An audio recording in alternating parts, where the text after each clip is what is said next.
Des élus démocrates appellent Joe Biden à suspendre la livraison d'armes au Maroc. Au moment où le Maroc attend la livraison des drones américains MQ-9B Sea Guardian, des élus démocrates font pression sur le président Joe Biden afin de suspendre les fournitures d'armes au Maroc sous prétexte du conflit du Sahara. Une tentative de pression qui ressemble à celle du lobby pro-algérien au Sénat américain. L'animosité anti-marocaine semble contaminer le Congrès américain. Quelques élus démocrates ont envoyé une lettre au président Joe Biden afin de l'exhorter à cesser les ventes d'armes au Maroc sous prétexte qu'ils seront utilisés dans le conflit du Sahara. Nous vous écrivons pour exprimer notre préoccupation concernant la politique actuelle des États-Unis à l'égard du Maroc et les revendications du Royaume sur le Sahara, stipule la lettre dont le contenu a été publié par le média anglophone Today News Africa. Les élus démocrates ont demandé la suspension de la livraison des drones MQ-9B Sea Guardian qui ont fait l'objet d'un accord conclu entre Rabat et Washington en décembre 2020. Au lendemain de la reconnaissance de la souveraineté du Maroc sur le Sahara, l'administration de Donald Trump avait autorisé la vente de ces drones ultra sophistiqués en plus d'autres munitions à guidage de précision d'une valeur globale d'1 milliard de dollars. Les signataires de la lettre ont appelé leur président à s'abstenir de conclure tout accord militaire ou de vente d'armes avec le Maroc.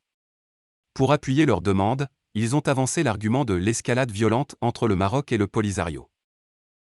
Parmi les signataires, on trouve Sarah Jacobs, Colin Allred, Dina Titus, Doyen Phillips, Juan Vargas, Suzanne Sauvage, Ted Lieu, Andy Levin, Joaquin Castro, David Cecilien et Karen Bass.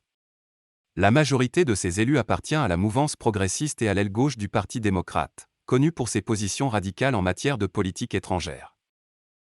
Cette tentative de pression qui ressemble à celle du lobby pro-algérien au Sénat, intervient quelques jours avant la visite de la sous-secrétaire d'État Sherman Wendy au Maroc du 8 au 9 mars.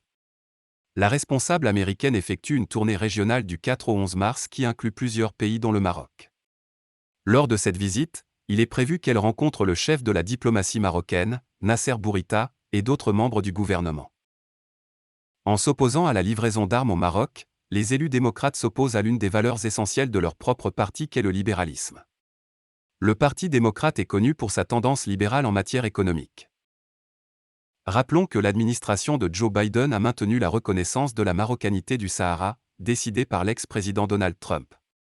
Washington soutient toujours le plan d'autonomie proposé par le Maroc en 2007 comme solution crédible et réaliste pour régler le conflit régional qui dure depuis 1975.